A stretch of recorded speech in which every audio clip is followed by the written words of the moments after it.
Imagine that the vast collection of biblical manuscripts over centuries is like a giant blockchain network.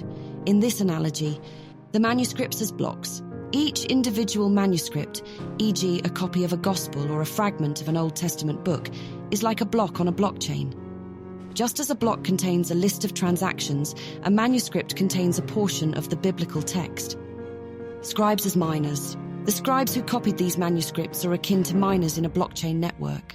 Each scribe creates a new block copy of a manuscript and attempts to replicate the chain, the existing text tradition, as accurately as possible. Like miners solving cryptographic puzzles to validate a block, scribes painstakingly reproduce texts, trying to maintain the accuracy and integrity of the original. The chain is the textual tradition. The collective chain of manuscripts across different regions and time periods forms the textual tradition.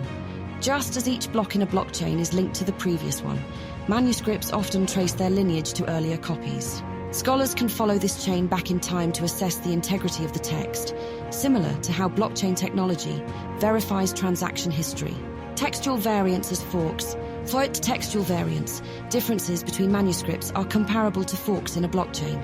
Forks occur when there is a split in the network due to differences in consensus, leading to parallel versions of the chain. In textual criticism, variants arise when scribes introduce differences, whether by mistake or intentional change. These variants create branches in the manuscript tradition. Consensus mechanism.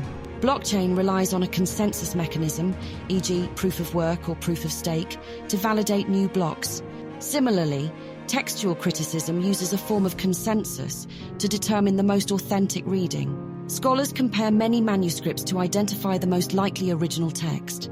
By assessing the weight of different manuscript families and traditions, they reach a scholarly consensus on which variant reflects the earliest form of the text. Verification across manuscripts. Just as blockchain technology ensures each transaction is verified by multiple nodes in the network, the authenticity of biblical text is verified by comparing multiple manuscripts across different time periods and regions. When many manuscripts agree on a reading, it increases the confidence in its authenticity, much like a majority of nodes validating a transaction. Immutable record and preservation. The blockchain is considered an immutable ledger, where transactions, once recorded, cannot be altered without altering the entire chain. Similarly, while individual manuscripts may have variations, the collective record of these manuscripts, preserved across centuries, creates an almost immutable record of the biblical text. The wealth of manuscripts makes it very difficult for any one scribe or tradition to alter the text without it being detected by later scholars. Conclusion. In this analogy, the blockchain network represents the entire tradition of manuscript transmission, with each block as a manuscript and each miner as a scribe. The process of textual criticism resembles the verification process in blockchain, aiming to authenticate and reconstruct the most accurate ledger of the original biblical text.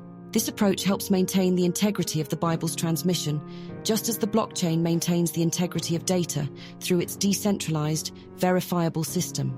This comparison helps illustrate how, despite variations and human error in manuscript copying, just as errors might occur in data entry, the collective effort of scribes and modern scholars creates a robust, verified record of the biblical text, much like how the blockchain maintains a secure, verified ledger of transactions.